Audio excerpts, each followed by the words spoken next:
네, 안녕하세요. 현상TV입니다. 이번 시간에는 음주운전 구제에 대해서 좀 말씀을 드려볼까 합니다. 이번 사례는 상담 사례를 좀 중심으로 해서 말씀을 드려보도록 하겠습니다. 우리가 통상적으로 이제 음주운전 그러면 차량을 운전했을 때, 음주한 상태로 차량을 운전했을 때 적발되면 이제 음주운전이 되죠.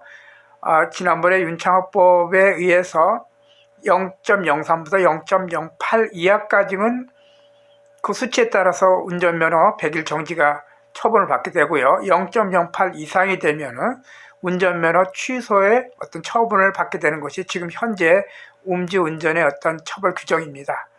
자, 상담 사례 내용은 차량 운전이 아니고요.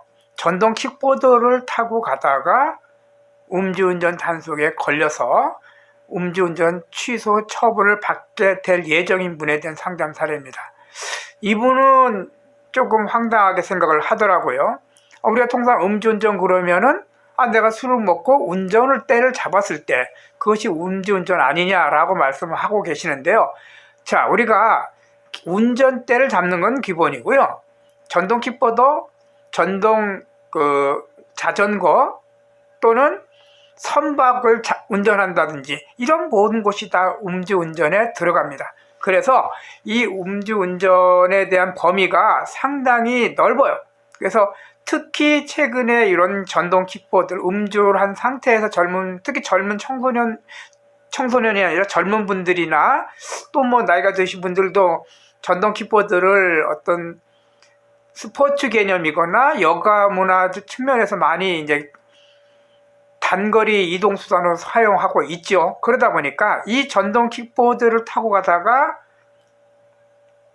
음주운전에 걸리는 사례가 왕왕 많이 발생하고 있습니다. 똑같은 처분을 받으니까 이 음주운전에 대한 처분을 굉장히 무겁게 받아들여야 되겠다는 생각을 하고 있습니다. 자, 그래서 그분은 일단 음주운전에 단속이 본인이 아니고 또 이제 아드님이 이렇게 단속을 된 것 같아서 어떻게 하면 좋겠냐라고 말씀을 하셔서 제가 이제 어떤 대처 방안에 대해서 말씀을 이제 드렸는데요. 그 내용대로 지금 말씀을 드리려고 합니다. 자, 우리가 음주운전을 하면 안 되지만은 불가피하게 했을 때 적발이 돼서 음주의 수치에 따라서 정지냐 운전면허증 취소냐의 처벌을 받게 됩니다. 그러면은 과거에는 물론 최근에는 많이 바뀐 경우가 있지만은 과거에는 이런 음주운전에 대한 처벌을 받게 되면은 많은 분들이 대부분 다 그냥 시간이 지나서 수용되고 경찰서 가서 조사받고 처분 통지도 받고 그냥 음주운전을 정지든 취소든 그 내용에 따라 따라가는 경우가 많이 있었고요. 또 그에 따라 벌금이 부과되면 벌금은 납부하는 그런 상황으로 진행이 됐습니다.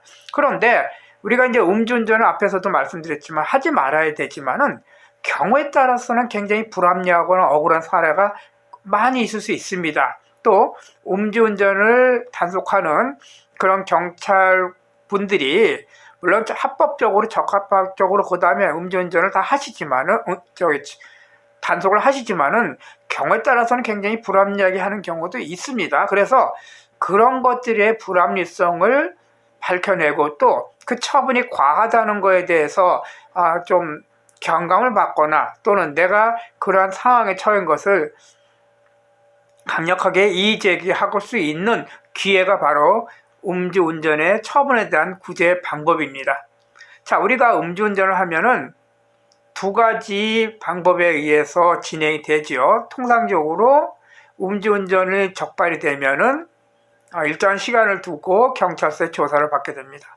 근데 대부분 분들이 혼자 대처를 하게 되면은 이런 처분에 대해서 대처 방법을 체계적으로 준비를 하지 않고 가기 때문에 나의 이런 억울한 상황이 있거나 또는 불합리한 것들이 있다면 받아들이는 경우가 특히 쉽지 않을 겁니다. 그래서 굉장히 많은 분들이 최근에는 이 전문가들의 조력을 받거나 또 상담을 통해서 본인들의 어떤 억울함을 구제받을 수 있는 방법을 찾게 되겠죠. 자, 음주운전에 적발이 되고 나면은 일정 기간이 되면은 경찰서에 조사를 받으러 오라고 통지서를 받게 됩니다. 이때 이 통지서를 받은 이후에 일정한 날짜 협의돼서 경찰서에 조사받으러 가기 전에 탄원서라든지 반성문이라든지 아니면 음주운전의 사실관계 확인서 같은 거를 발급을 받아서 같이 들고 들어가서 경찰 조사 받을 당시에 이러한 서류들을 제출함으로써 어떤 이 음주운전이란 것은 분명히 잘못됐고 하면 안 되는 상황이었지만은 그래도 그 어떤 상황을 내가 알려줌으로써 또는 밝힘으로써 제시함으로써 어떤 처분의 경감을 좀 받을 수 있는 기회를 얻을 수 있는 게 바로 음주운전 구제에 따른 과정입니다. 그러고 나서 음주운전이 처분이 돼서 나에게 음주운전 정지든지 뭐 정지 같은 경우는 별 그렇게 이의 제기를 할 수가 없겠죠. 또 한다고 해서 특별한 구제 방법은 없습니다. 그러나 경우에 따라서 또 있을 수 있겠지만은 일반적으로 면허 취소의 내용인데요. 자, 내가 어떤 운전을 통해서 운전을 통해서 생계를 유지하는 직업을 갖고 있다라면은 그러한 명확한 여러 가지 이제 준비 서류들은 또 전문 행정사들과 상담을 하셔가 준비를 하시면 됩니다. 그래서 그러한 내용들을 첨부해서 처분에 따른 이의제기 신청을 하셔서 그 이의제기가 받아들인다면은 음주운전 취소 처분에서 정지 처분으로 이렇게 경감이 될 수 있겠죠. 또 이런 이의제기에 해당되지 않는, 쉽게 말해서 운전을 내 직업에 연관된 어떤 직업을 갖고 있지 않더라도 처분의 내용이 과하거나 불합리하거나 또 내가 너무 그것에 대해서 좀 억울함이 있다라면은 행정심판 청구를 신청을 해서 그 행정심판 청구를 통해 가지고 나의 어떤 그때 상황과 지금이 현재 처한 여러 가지 나의 경제적인 여건이나 직업에 관련된 내용들, 또 이 음주운전으로서 면허증이 취소됨으로써 이 가족의 여러 가지 관련된 문제들, 나의 어떤 그런 것들을 구체적으로 세부적으로 정황과 반성문 또는 여러 가지 문제점들, 어떤 사실관계를 착실하게 정리해서 행정심판을 청구를 함으로써 중앙행정심판위원회에서 그 내용이 적합하다 또는 받아들일 만하다라고 판단이 돼서 일부 인용이 된다면은 면허 취소해서 면허 정지로 인용되는 사례들이 많이 있습니다. 그래서 단순하게 내가 처벌을 받아가지고 무조건 행정심판 또는 이의제기를 한 데를 받아들인다는 것 보장도 없습니다. 그러나 또 그렇다고 해서 안 받아들여진다는 또 보장도 없어요. 그래서 얼마나 세심하게 서류를 작성하고 어떤 자료들을 준비해서 제출하면서 어떤 그 상황들을 제시하느냐에 따라서 또 그리고 내가 이 음주운전을 하게 된 것은 잘못됐지만 그로에 반성을 하고 또 향후 국가나 사회에 대해서 더욱더 노력하고 봉사하는 국민의 일원으로서 살아가고자 하는 의지를 밝혀준다면은 충분히 음주운전에 대한 어떤 처분에 대한 변경도 가능할 거라고 볼 수 있습니다. 여기서 한 가지 더 말씀을 드리고 싶은 것은, 자, 일반적인 사회 구성원인 국민들 같은 경우는 음주운전 처분을 해서 뭐 면허 취소 정지로 끝나고 벌금을 부과되면 끝나지만은 만약에 본인이 공무원이거나 또는 외국인이거나 이렇다면 또 상황이 많이 달라집니다. 공무원들 같은 경우는 음주운전 처분은 별개로 받고 그에 따라 또 자기의 어떤 공무원 사회에서의 처분을 또 받겠죠. 여러 가지 우리가 이제 중징계, 경징계 하는데요. 파면, 해임, 강등이 이제 중징계고요. 그 다음에 강득, 정직, 그 다음에 견책. 이런 건 이제 중징계겠죠. 그래서 경징계든 중징계든 그 내 공무원사에서의 음주운전 처분으로 인해서 처분을 또 받는다면 그만큼 또 굉장히 개인의 명예와 또 여러 가지 직장 사람들에서 큰 애로점이 있기 때문에 공무원들은 이러한 또 처분을 별개로 더 받게 됩니다. 그러면 이 처분에 따라서 우리가 통상적으로 공무원들이 하는 것은 소청심사라고 하던데요. 이런 소청심사 제기를 또 해야 된다는 또 어떤 과정이 생기게 됩니다.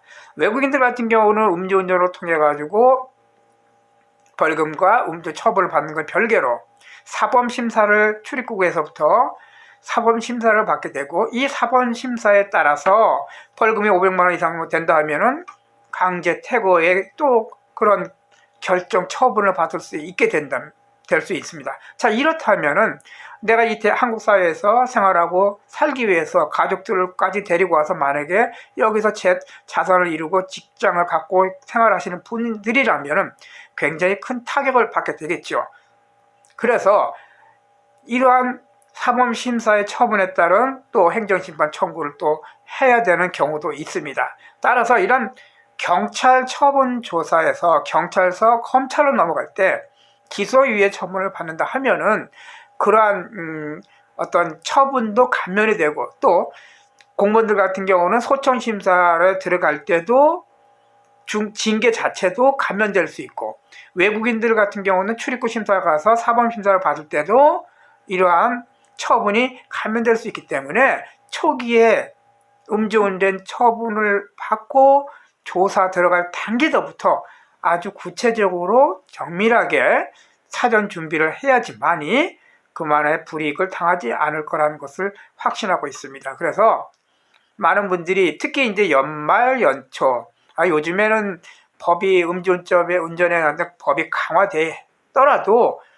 법이 강화된 만큼 또 사람들은 거기서 법에 대해서 어떤 경각심이 더 없어지는 것 같습니다.